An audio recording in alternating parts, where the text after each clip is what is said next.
as you've probably guessed from the title, there's a whole bunch of new DC movies heading our way in 2026, 2027, and beyond.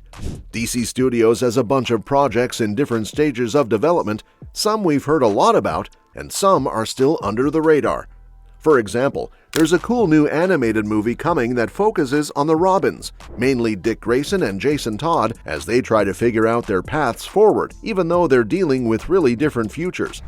And then there's a pretty wild take on the Batman mythos that's set during the Aztec Empire, following a character named Quetzalcoatl as he goes up against Spanish conquistadors after they kill his parents.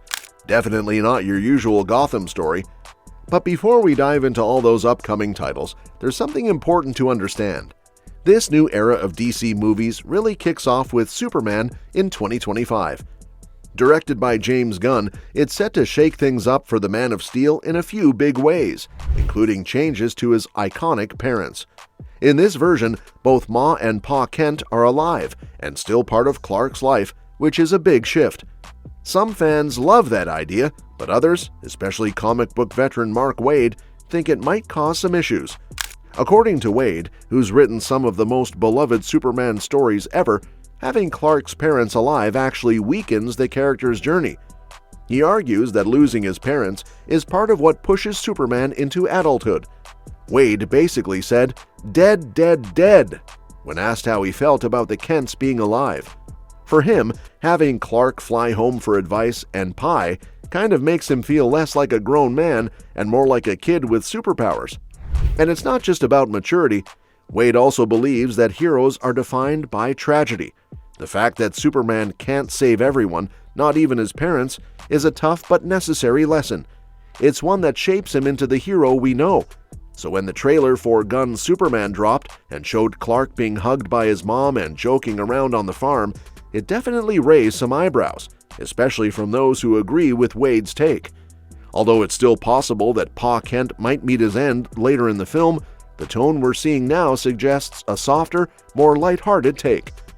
That's not necessarily a bad thing, it just depends on whether fans connect with this more family-focused Superman, or if they'll end up missing the emotional weight that comes with that defining loss.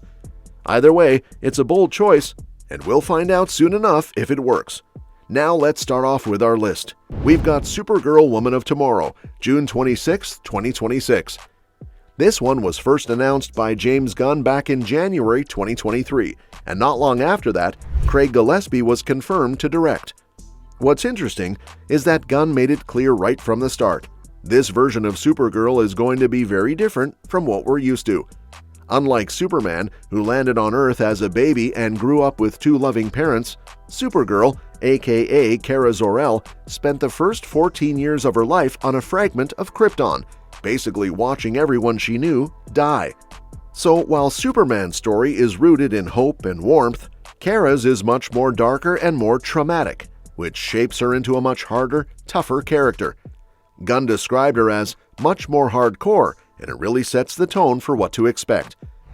Millie Alcock from House of the Dragon landed the role of Supergirl, and honestly, it feels like a great fit, given the kind of intensity Kara's story demands. She's got the acting chops for it, and seeing her step into the DCU is definitely going to be exciting. The movie itself is adapted from Tom King's 2022 comic series, which was illustrated by Bilquis Evely, and the screenplay is being written by Anna Nogueira. And here's something that's really turned heads. Jason Momoa has been cast as Lobo. Now, Lobo doesn't even show up in the original Woman of Tomorrow comics, so the fact that he's in the movie raises a lot of questions.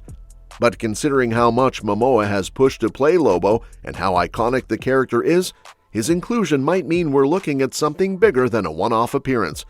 It also kind of confirms that Momoa is wrapping up his run as Aquaman, especially since the DCEU is getting phased out. Following up on that, we've got Clayface, September 11th, 2026. This is one of the more unusual and intriguing titles coming out of DC Studios, and it's firmly planted in the main DCU timeline.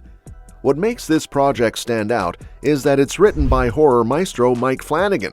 Yeah, the guy behind The Haunting of Hill House and Dr. Sleep. He pitched the story himself, which usually means there's a personal vision at play, and that's always a good sign. We don't know a whole lot about the plot just yet, and it's unclear whether Flanagan is also going to direct, but if he does, we're probably looking at something pretty unique. There's a rumor that the film could be inspired by The Fly, which suggests a creepy body horror vibe, and honestly, that would make Clayface one of the most genre-diverse films in the DCU. The character has already made an appearance in Creature Commandos, where he was voiced by Alan Tudyk. So it wouldn't be surprising if Tudyk returns for the film, either in voice or in live action. And since we've already gotten a quick tease of Batman in that same show, it feels like DC is slowly but surely building out the Bat corner of its universe, even though this movie is taking a bit of a horror detour. Speaking of the Bat family, the next major title on the calendar is The Batman Part 2, October 1st, 2027. Originally, it was supposed to come out in 2026, but got pushed back a year. This is part of DC's Elseworlds label, basically stories that exist outside the main continuity, so it's not connected to Gunn's new DCU. But it is the highly anticipated sequel to Matt Reeves' 2022 film, and it will pick up after the Penguin series that premiered in 2024. Robert Pattinson is back as Bruce Wayne, of course, and while plot details are still being kept under wraps, there's a lot of buzz that the movie could adapt the No Man's Land storyline. That comic run saw Gotham get wrecked by an earthquake and then abandoned by the government, turning the whole city into a chaotic battleground controlled by different gangs and villains. If that's the direction they're going, then we're in for something really gritty and epic. Reeves has hinted that the story will dive deeper into the rot and corruption that's embedded in Gotham's foundation. He's also said the seeds were planted in the first movie, so Part 2 will expand on those ideas and show us new sides of Batman that we didn't see before. It's not just about punching criminals, it's about Bruce Wayne confronting the systemic forces he can't just beat with his fists.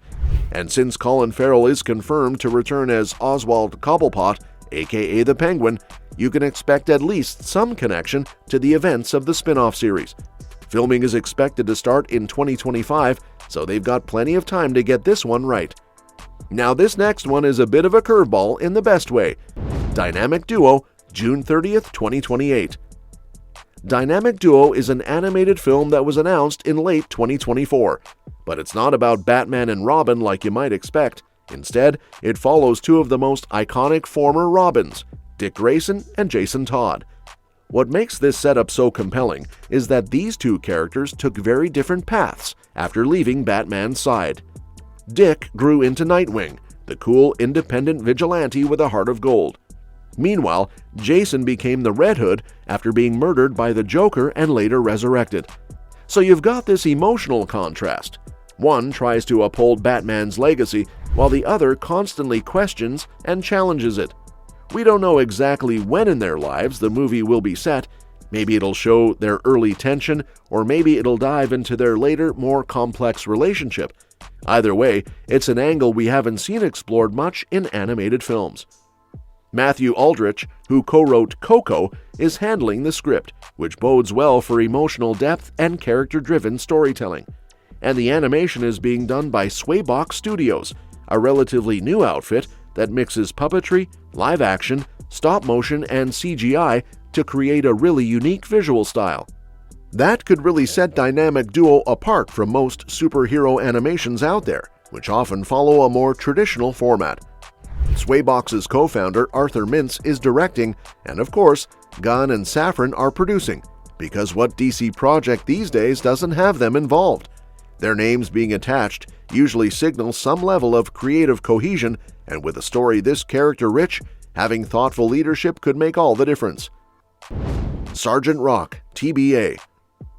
Sergeant Rock, a project that's been floating around in rumor territory for what feels like forever, but now it looks like it might finally be getting some traction. According to Deadline, Daniel Craig and director Luca Guadagnino are eyeing a Sergeant Rock film that'll be part of the main DC Universe timeline. Now, they haven't outright said Craig will definitely be playing Rock, but come on, it's Daniel Craig. Odds are good he's the guy. This makes even more sense when you remember that Sergeant Rock and his squad, Easy Company, already showed up in Creature Commandos Episode 3, Cheers to the Tin Man. So they've already dipped their boots into the DCU. James Gunn has also said the DCU will operate more like Star Wars than the MCU, meaning the timeline won't always be strict and linear.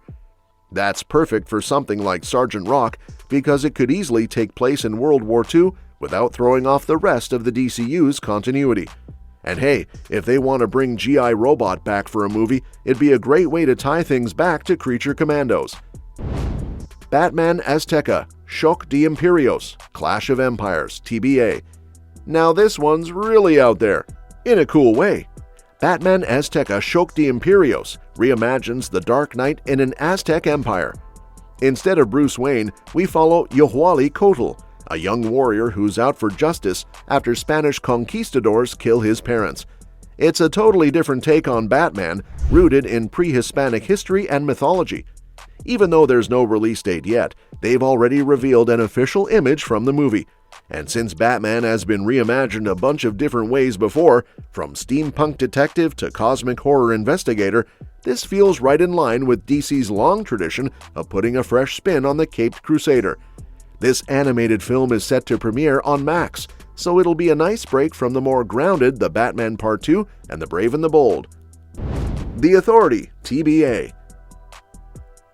Next up is The Authority, which James Gunn announced as part of Chapter 1 Gods and Monsters. This one is a major departure from your typical superhero fare. These guys don't play nice, they'll do whatever it takes to get the job done, even if it means bending the moral compass. So if you're a fan of something like The Boys, this might be your jam. We don't have a writer or director just yet, but we do know the team will be linked to the new Superman. One of the members, Engineer, played by Maria Gabriela Di Faria, is even making her debut in the upcoming Superman film. So clearly, the groundwork is being laid for a bigger story here, with the Authority likely playing a big role down the line. The Brave and the Bold, TBA. The Brave and the Bold is another big Batman reboot, but this one's different. It's part of the new DCU, separate from Robert Pattinson's Batman universe. It's also going to introduce Damian Wayne, Bruce Wayne's son, as Robin. That's huge, because it marks Damian's first time appearing in live action. This movie is based on Grant Morrison's iconic run of Batman comics from the 2000s, and Andy Muschietti is set to direct. But even though it was announced a while ago, not much else has been revealed. THR mentioned that while the project is being developed, no one's committed to actually shooting it just yet, so it's kind of in that early "we're talking about it" stage. Teen Titans, TBA. The Teen Titans movie is another exciting project that came after the original Chapter 1 slate was revealed. Anna Nogueira, who wrote Supergirl Woman of Tomorrow, is handling the script, but there's no director on board yet. What we do know is that the film will take place in the main DC universe, so it'll connect with Superman and The Brave and the Bold. And considering The Brave and the Bold is bringing Damian Wayne into the fold, it's a safe bet that he'll show up in Teen Titans 2. Plus, Zolo Maradueña's Blue Beetle survived the DC-EU transition, he could totally be part of the team. All of this makes Teen Titans a smart move. It's the kind of project that can appeal to both longtime fans and younger audiences who grew up on the animated series. Bane and Deathstroke, TBA. Now for something a little more villainous. According to a report from THR in September 2024, DC is working on a movie that teams up two of its most iconic bad guys, Bane and Deathstroke. This is following the trend of letting villains lead the story, like we saw with Joker, The Suicide Squad, and upcoming shows like The Penguin. The movie will be written by Matthew Orton, but so far there's no director or confirmed cast. Most fans know Tom Hardy as Bane from The Dark Knight Rises and Joe Manganiello as Deathstroke in the DCEU, but whether either of them is returning is still totally up in the air. Swamp Thing, TBA. This one's for the horror lovers out there. Swamp Thing is shaping up to be DC's first full-on horror movie, and it's being directed by James Mangold. He's going for a gothic horror vibe, which honestly sounds awesome for a character like Swamp Thing. It's all going to be inspired by Alan Moore's legendary Saga of the Swamp Thing run from the 80s. Now, even though this film is darker and probably won't feature the usual superhero fireworks, it's still connected to the larger DCU. That shows Gunn and Safran are serious about blending genres while keeping everything linked. Mangold himself said he sees it as a standalone gothic horror story, a simple but intense tale about a man-turned-monster. So it's got that classic horror feel with a DC twist. Constantine II, TBA. Now here's a curveball that surprised a lot of fans. Keanu Reeves is officially coming back for Constantine II, nearly 2 decades after the first movie dropped in 2005. The original didn't exactly blow up at the box office, but it gained a cult following, and fans have been asking for a sequel for years. Reeves even mentioned on The Late Show with Stephen Colbert that it took a long time just to move it from no to maybe to okay, let's do it. Right now, they're still working on the script. Akiva Goldsman is writing it, but there's no release date or other major details. What's interesting is that Constantine II was once being considered as a TV series, but now it's a full-blown movie in the Elseworlds category. When James Gunn first announced the new DC universe, there was a lot of confusion about what still counts as canon and what doesn't, especially since characters from the old DCEU are being reused. But Gunn's made things clearer recently. Right now, Creature Commandos is the only thing that's 100% canon in the DCU. Peacemaker Season 1 mostly counts, except for the Justice League cameo at the end. And the Suicide Squad is considered an imperfect memory, basically a soft canon. So we're getting a reset, but not a total reboot. So with Superman officially kicking things off, we're about to see a whole new DC universe unfold. Whether it's in the main timeline or Elseworlds, there's a bunch of exciting stuff coming, and it's not just the big names. The DCU is really leaning into fresh takes, deeper cuts, and genre mashups, and honestly, that's the kind of shakeup the franchise is needed. And even though there's still a lot we don't know, like how Lobo fits into Supergirl, or exactly what kind of horror Flanagan is cooking up for Clayface, what we do know is that the variety and ambition on display are a promising sign. These aren't just cookie-cutter superhero flicks, they're bold, genre-blending stories that could really set the DCU apart. Let's just hope the execution lives up to the potential, because if it does, DC could finally be turning the corner and giving fans something genuinely new and exciting. And that's that for today's video. Thanks for watching, and we will see you in the next one.